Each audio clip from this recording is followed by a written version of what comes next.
Bismillahirrahmanirrahim. Assalamualaikum warahmatullahi wabarakatuh.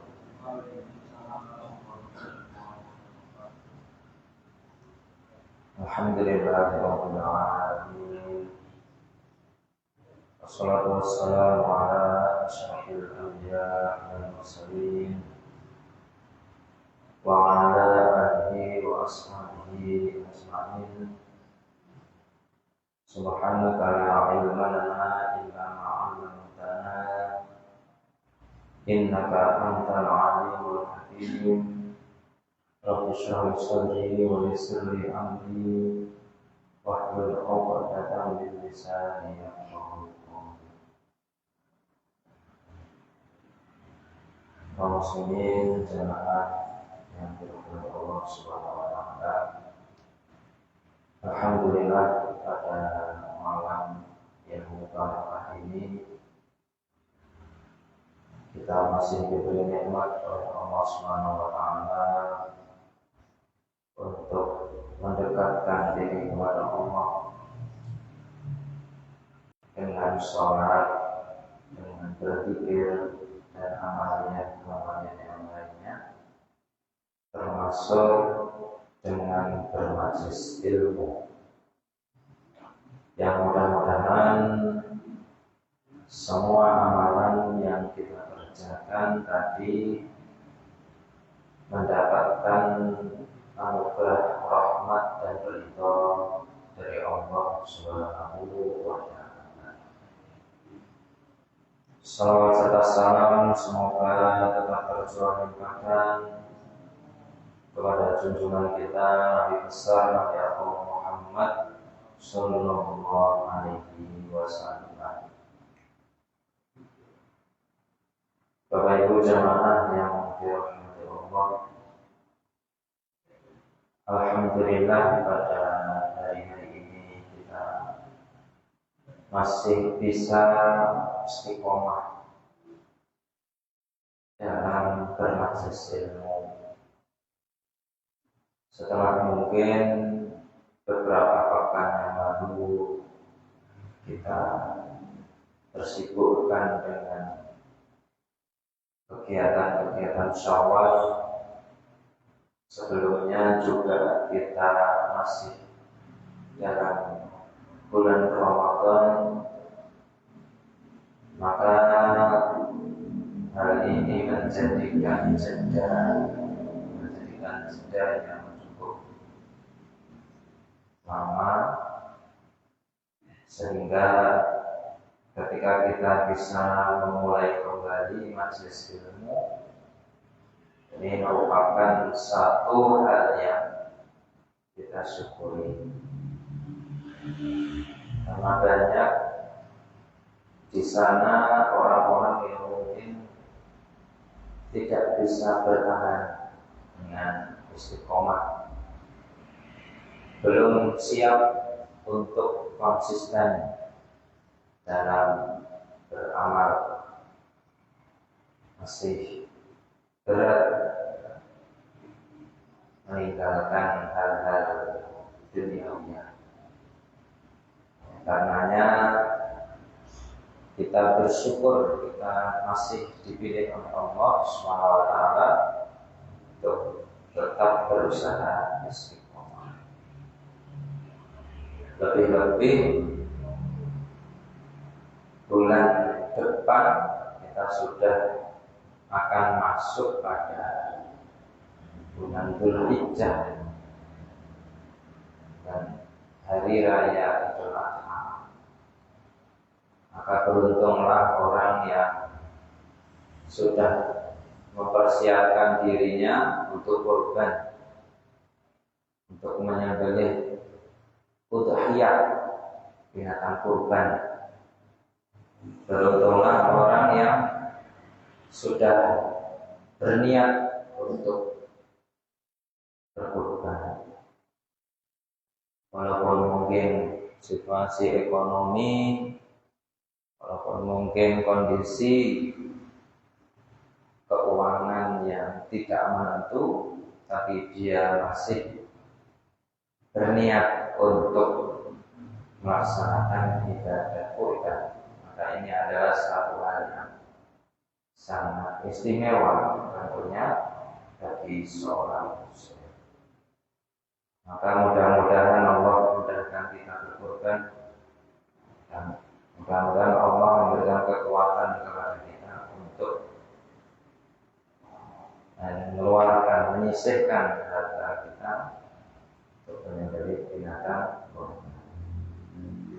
Jamaah sekalian yang dirahmati Allah, mari kita lanjutkan ngaji kita tafsir Al-Nawawi, tafsir pendidikan yang kita ambil dalam surat Ali Imran ayat ke-84, di mana Allah Subhanahu wa taala berfirman, A'udzu billahi minasyaitonir rajim. Qul amanna billah wa ma unzila 'alaina wa ma unzila 'ala Ibrahim.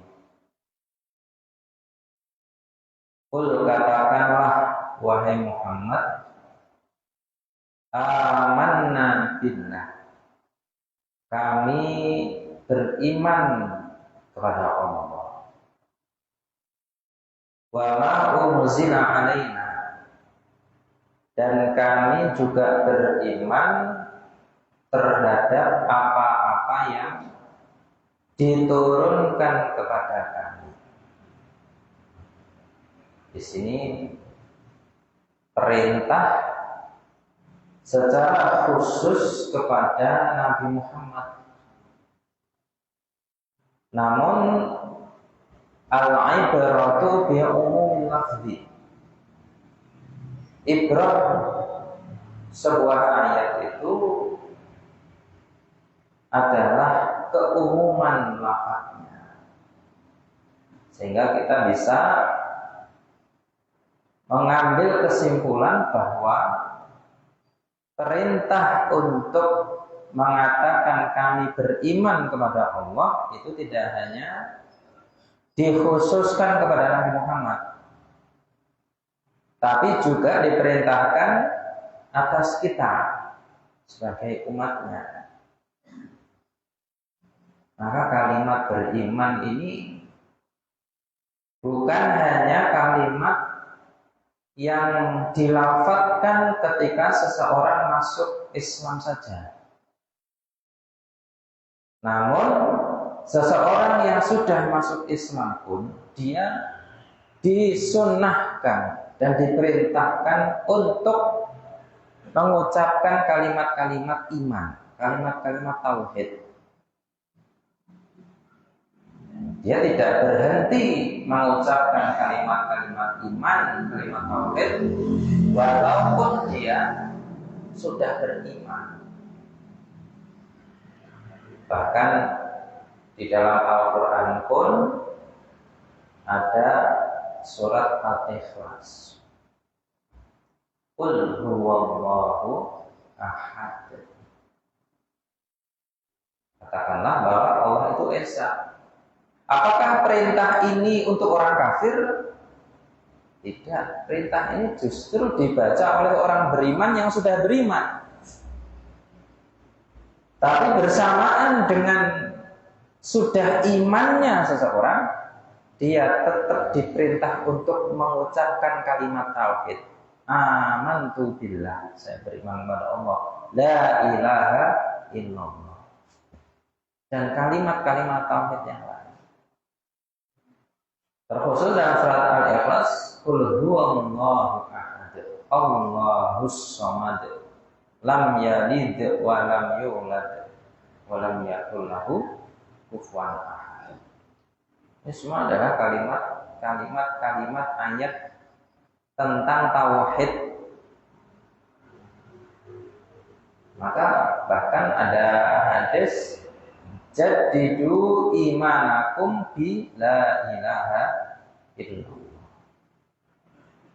Perbaruilah iman kalian dengan kalimat la ilaha illallah. Artinya memang kita harus terus melantunkan kalimat tauhid itu.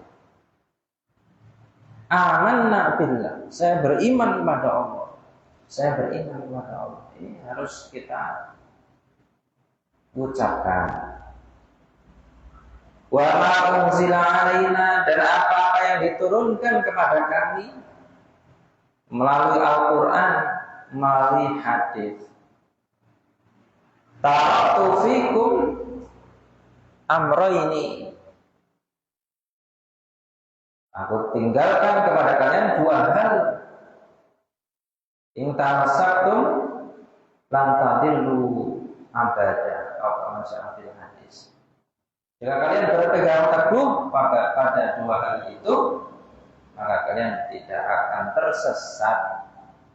Kitab Allahi wa sunnatu rasulihi, yaitu Al-Quran dan Sunnah. Maka apa yang diturunkan oleh Allah SWT kepada kita, itu kita imani. Kita imani, ya Allah, saya imani, saya ikuti. Ketika itu perintah, saya jalani. Dan saya yakin ini dari Engkau. Engkaulah yang membimbing kami, Engkau yang mengarahkan kami sebagai manusia, Engkau yang mengatur dan lain sebagainya. Jadi dalam hati itu terus dihidupkan perasaan itu. Allah yang menguasai, mengatur, Allah yang menghidupkan, mematikan, itu terus. Itulah yang menyebabkan hati kita hidup. Hati kita hidup. Kadang-kadang redup, itu terus dihidupkan lagi dengan kalimat-kalimat tauhid. Bisa juga dengan membaca Al-Quran, bisa juga dengan zikir-zikir dan lain sebagainya. Wa ma unzila ala Ibrahim, dan kami juga beriman terhadap apa yang diturunkan kepada Nabi Ibrahim, yaitu suhuf, lembaran-lembaran kitab dari Allah SWT yang diturunkan kepada Nabi Ibrahim alaihissalam. Kita imani. Wa Ismail, dan juga kitab yang diturunkan kepada Nabi Ismail. Wa Ishaq, Nabi Ishaq, yang dikenal dengan Bani Israel, Bani Ishaq. Wa Yaqub, Yaqub wal Asbat. Al-Asbat yaitu anak keturunannya Nabi Yaqub yang menjadi Nabi dan Rasul. Itu semuanya kita imani. Semua lembaran-lembaran atau suhuf yang diturunkan oleh Allah SWT kepada Nabi Ibrahim, Ismail, Ishaq, Yaqub, dan terus ke bawah Yusuf, dan terus ke bawah keturunannya yang menjadi Nabi, kita imani itu dari Allah Subhanahu wa ta'ala. Wa ma utiya Musa wa Isa, dan kita imani juga apa yang diturunkan kepada Nabi Musa, yaitu kitab Taurat. Wa Isa, dan juga yang diturunkan kepada Nabi Isa, yaitu kitab Injil. Jadi kita imani itu. Kita yakin seyakin-yakinnya bahwa Allah menurunkan kitabnya kepada nabi-nabi ini, termasuk kitab Taurat. Kita yakin bahwa Taurat itu dari Allah, Injil itu dari Allah. Bahwa kemudian ada perubahan karena tangan-tangan manusia, ada transaksi-transaksi tertentu untuk merubah isi kitab itu di luar dari keyakinan kita. Yang kita yakini adalah betul ada kitab yang turun kepada Nabi Musa, kepada Nabi Isa, itu betul. Makanya kita meyakini Nabi Musa dan Nabi Isa alaihi wassalam adalah nabi utusan Allah. Tidak hanya kepada nabi-nabi yang sudah disebutkan, bahkan wan nabiyyuna mir rabbihim, dan kami beriman terhadap semua nabi-nabi dari Allah, seluruhnya kita imani. Nabiyyun, para nabi utusan Allah, la nufarriqu baina ahadim minhum, kami tidak akan membeda-bedakan. Dibedakno iki nabi, iki ora, iki nabi, iki Tuhan, iki nabi, iki wong soleh. Kita tidak membedakan. Manakala dia adalah utusan Allah, berarti ya sudah, dia nabi.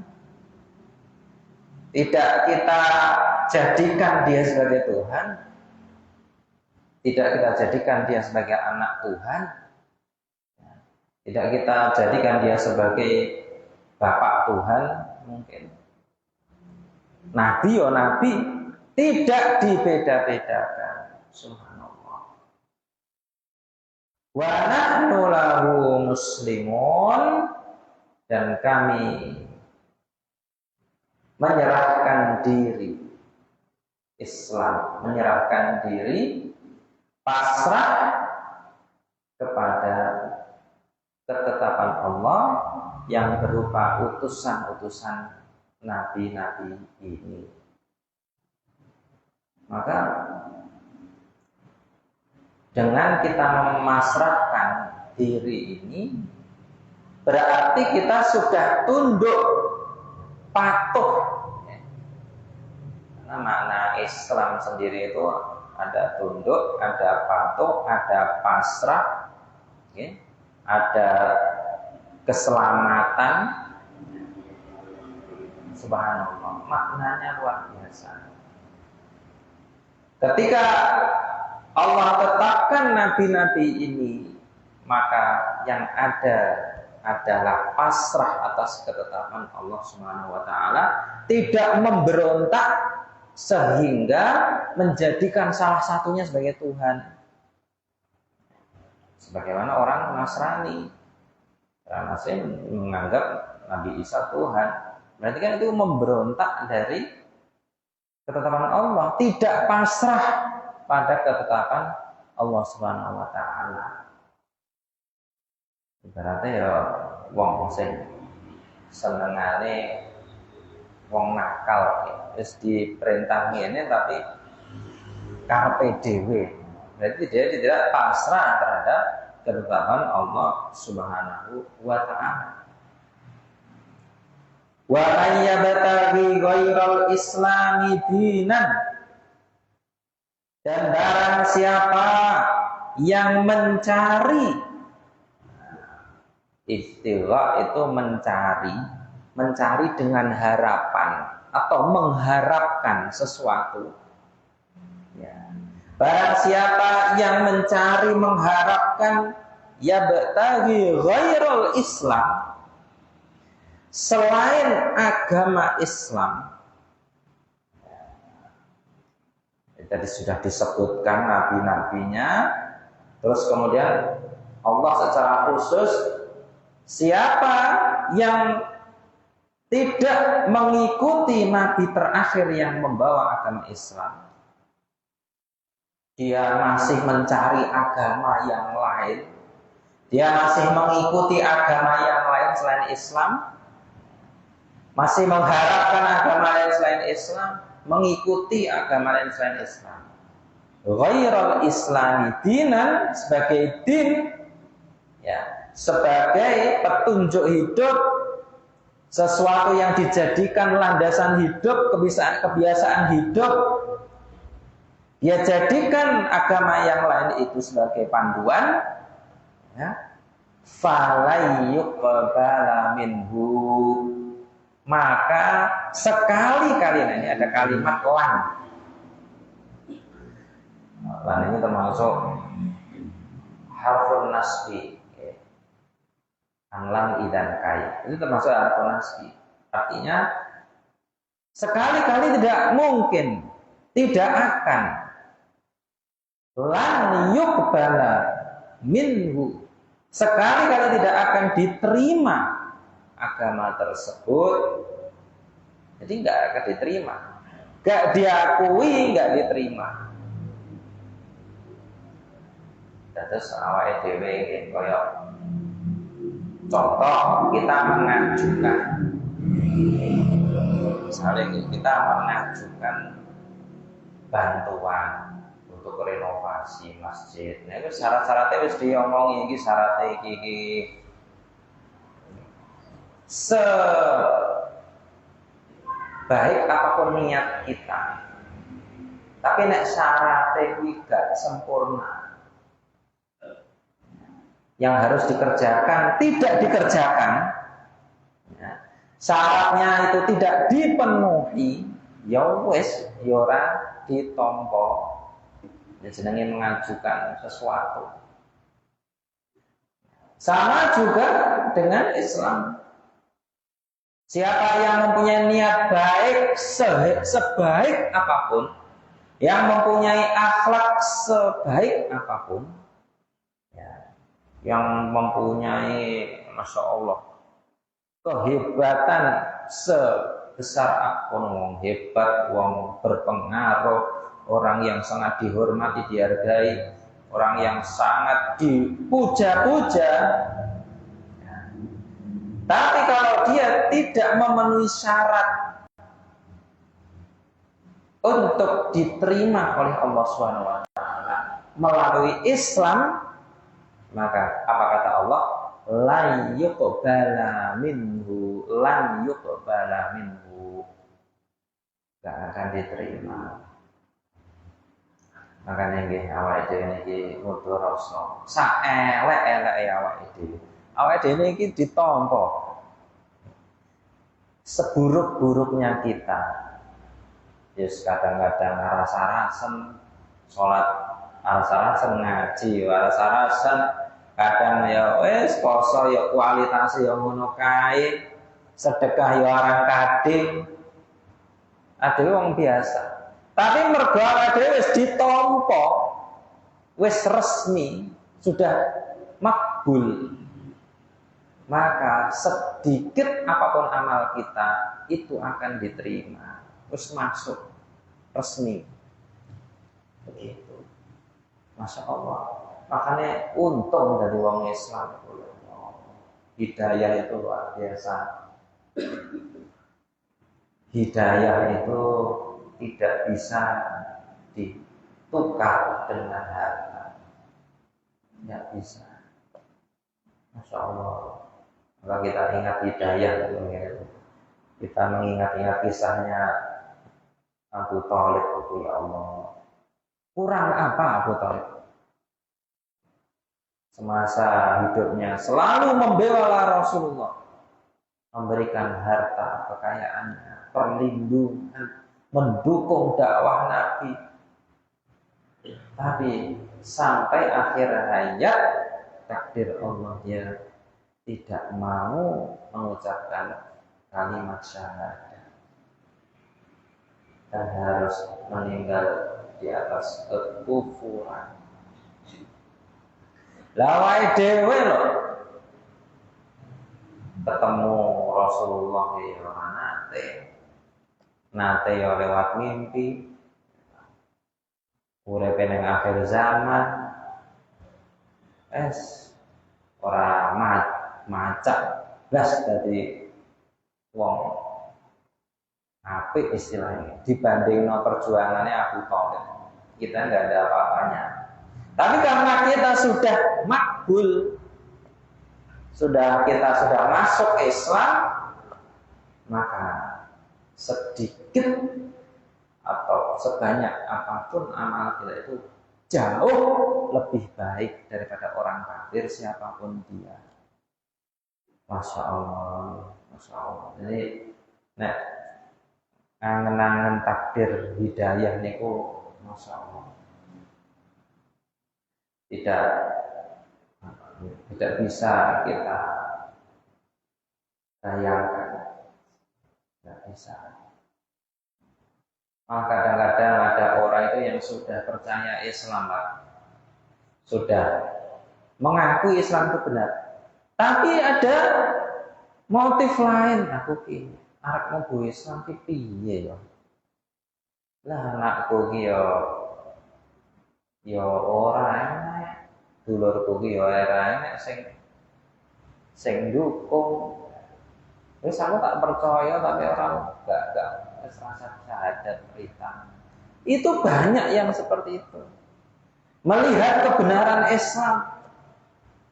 Jangan pengen ngerti, terus niku HP niku jangan buka YouTube. YouTube iki aja monggo buka guyonan tok ya. Dibuka niku sing tentang kristologi, tentang apa namanya, tentang Kristen, Islam Kristen, tentang perdebatan atau tentang apa namanya diskusi. Itu betapa agama kita itu luar biasa. Itu luar biasa. Saya sering itu mendengar perdebatan. Jane iki yo wis salah, tapi iki yo gak iso. Dia nggak bisa itu. Yo ditompo, yo aku salah yo wis gitu. Jadi sampai dia itu memperjuangkan, memang pemahaman saya begini. Sadar, bahkan sampai berarti kitab Anda itu bukan kitab suci. Iya. Sampai mengatakan bukan kitab suci, tapi nggak ada hidayah. Nah, ini yang benar mana? Katanya dikatakan begini. Ya, berarti ini bukan kitab suci, nggak ada perbedaan. Ya, bisa iya, bisa enggak. Bisa kitab suci juga, bisa tidak. Nah, terus nek ngono terus sing dieloni iki kitab apa kalau bukan kitab suci. Makanya banyak yang mengatakan musuh utama, mohon maaf ini musuh utama orang yang tidak beriman itu adalah kitabnya sendiri. Ya musuhnya ya sing digawa, sing dijadikan dasar itu. Makanya nggak enak Nasrani yang hafal Injil, nggak ada. Hafal paling hanya makna inti, tidak seperti detail Al-Quran. Nggak enak pondok penghafal Injil, pondok tahfidz Injil nggak ada. Pondok tahfidz ya tahfidz Al-Quran. Nah, pondok tahfidz Injil nggih mboten. Ya Allah, subhanallah. Geleng kepala kita itu, Pak. Apalagi kalau sudah masuk pada ilmu logika, mantik. Nah, ini kalau sudah masuk itu, Masya Allah, saya gak petuk nalar ajaran-ajarannya itu. Bumi ini siapa yang mengadakan? Bumi ini adalah sesuatu akibat, maka pasti ada sebabnya. Ada yang mengadakan. Langit bumi ini ada yang mengadakan, sebelumnya nggak ada. Ada yang mengadakan, itu bukti real. Allah itu wujud, Allah itu ada, Allah ada. Dengan adanya jagat raya ini, bumi ini yang sebelumnya nggak enak diadakan. Ya, namanya sesuatu yang baru, sehingga pasti ada yang mengadakan. Siapa? Allah SWT. Allah. Ya. Dan nggak mungkin Allah dengan makhluk itu sama, itu nggak mungkin. Ya, ini termasuk logika mantik ya. Sesuatu yang berbeda itu tidak mungkin disamakan. Nggak mungkin, semuanya punya status masing-masing. Ya, status sendiri-sendiri. Nah, misalkan ini meja, ini karpet. Meja itu bukan karpet, karpet bukan meja. Ya wes. Allah Tuhan, Tuhan bukan makhluk, manusia makhluk. Ya, berarti Allah dengan manusia itu berbeda, sifatnya berbeda. Ya, nggak mungkin sama. Dan seterusnya dan seterusnya. Baik. Wa may yabtaghi ghairal islami dinan falan yuqbala minhu wa huwa fil akhirati minal khasirin. Resikonya kelak di akhirat ketika manusia dibangkitkan kembali, maka dia tergolong orang-orang yang khasir, orang-orang yang rugi. Insyaallah. Di dunia berbuat baik, di dunia dia memberikan manfaat pada orang lain, berjuang untuk orang lain, berjuang untuk mungkin sesuatu. Tapi ketika di akhirat perjuangannya sia-sia, tidak ada yang berbekas. Karena apa? Karena ibtigha ghairal Islam. Karena dia mengharapkan agama selain Islam. Rugi. Bangkrut. Wong Islam enek sing rugi apa meneh wong kafir. Wong Islamnya wonten sing rugi. Pernah suatu ketika Rasulullah itu bertanya kepada sahabat, "Atadruna mal muflis?" Apakah kalian tahu siapa itu orang yang rugi? Jawab sama sahabat, "Al-muflisu man la dinara wa la dirham." Wahai Rasulullah, orang rugi itu yang tidak punya dinar dirham, wong miskin, wong fakir, gak dia apa-apa, rugi. Kata Nabi, al-muflisu man ya'ti yaumal qiyamati bis sholatin wa siyamin wa shadaqah. Wong rugi iki pas hari kiamat nggawa pahala salat, pahala puasa, pahala sedekah. Namun apa yang dia lakukan? Wa syatamaha wa dharabaha wa akala malaha. Selain dia ini ahli sholat, ahli sedekah, ya, dia ini ahli siam, tapi bersamaan dengan itu dia mendolimi saudaranya, dia menghina saudaranya, mencaci maki saudaranya, mendolimi, dia memukul saudaranya. Maka apa yang terjadi?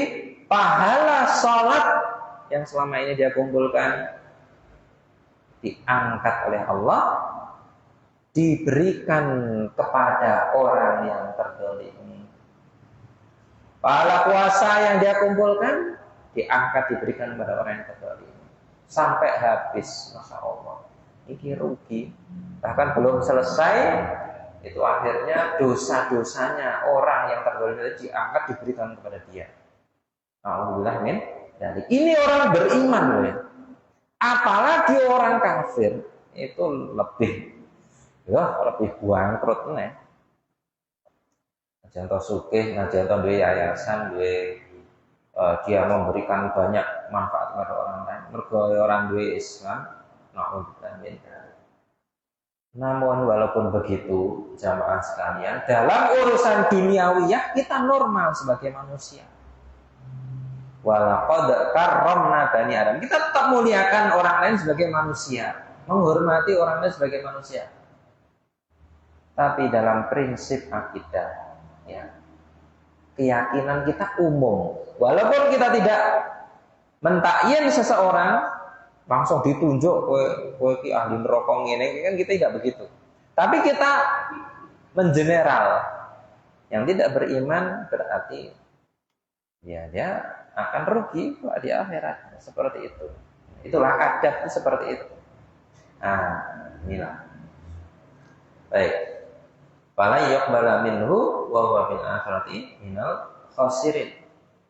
Kaifa yahdillahu qauman kafaru ba'da imanihim wa syahidu anna rasulah haqqu wa ja'ahum. Bagaimana bisa Allah memberi hidayah suatu kaum yang awalnya kafir, kemudian dia beriman, dia juga bersaksi kebenaran Rasulullah, kemudian dia kafir lagi. Wallahu la yahdil qaumadz dzalimin. Ini orang yang seperti ini mempermainkan agama, Allah tidak akan memberi hidayah kembali.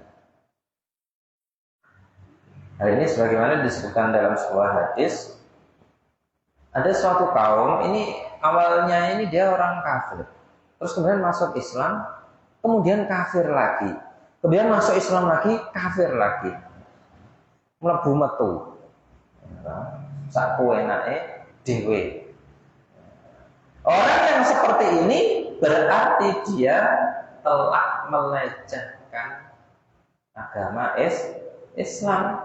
Maka apa kata Allah? Wallahu la yahdil qaumadz dzalimin. Orang ini orang zalim, orang seperti ini. Ulaika jazaa'uhum anna 'alaihim la'natullah. Balasan untuk mereka adalah laknatullah, dilaknat oleh Allah. Ya, mergo ya sakenake dhewe mlebu metu. Ya, mlebu Islam metu, berarti metu. Ayo mlebu nek. Nah, terus metu nek saka Islam. Nah, ini bahaya ini. Ya. Dia seenaknya sendiri mempermainkan agama Islam. Berarti ini orang enggak serius, orang munafik, ada nifak dalam hatinya. Tidak hanya dilaknat oleh Allah, bahkan wal malaikati wan nasi ajmain. Mereka mendapatkan laknat dari para malaikat dan seluruh manusia. Nauzubillah min dzalik. Makanya agama iki aja dienggo dolanan. Agama iki ora nggo candaan, tidak untuk humor-humoran. Bahkan di ayat yang lain disebutkan, ya, siapa yang meremehkan, mengolok-olok, menjadikan agama sebagai bahan candaan, itu tidak dimaafkan. Ya otomatis murtadnya. Kecuali dia memang benar-benar tobatan nasuha, bersyahadat, tidak ada masalah, diterima tobatnya. Maka hati-hati ketika kita itu berbicara masalah agama. Nek guyon, ya. Makanya ada fikih bercanda. Ini caca ngati-ngati. Ada fikih apa? Bercanda. Bercanda tidak boleh menggunakan agama, ya. Boleh menggunakan syariat. Agama, terus kemudian bercanda juga tidak boleh berbohong. Bercanda nggak boleh berbohong. Bercanda tidak boleh menyinggung orang lain dan tidak boleh berlebih-lebihan. Khususnya dalam hal agama. Sehingga agama ini, namun agama ini juga tidak bermakna menghimpit seseorang sehingga menyusahkan dia. Tidak. Agama kita itu mudah. Agama kita ini sangat bermanfaat. Ya. Tidak ada tekanan-tekanan sampai orang masuk Islam menjadi frustasi, tidak ada. Ya, berarti ya dia yang bermasalah. Justru masuk Islam itu menenangkan, masuk Islam itu menenteramkan, membahagiakan. Ini adalah buah dari orang ketika dia yakin kepada Allah, kemudian menjalankan dinul Islam dengan sebaik-baiknya. Mudah-mudahan Allah SWT menjaga akidah kita, menjaga iman kita, ya kita insya Allah menemui Allah SWT dengan keadaan husnul khatimah dan dimasukkan surganya Allah Subhanahu wa Ta'ala. Demikian yang dapat kami sampaikan. Kurang lebihnya mohon maaf. Alhamdulillahirabbil alamin. Subhanallah wa bihamdika asyhadu an la ilaha illa anta astaghfiruka wa atubu ilaik. Wabillahi taufiq wal hidayah. Wassalamu alaikum warahmatullahi wabarakatuh.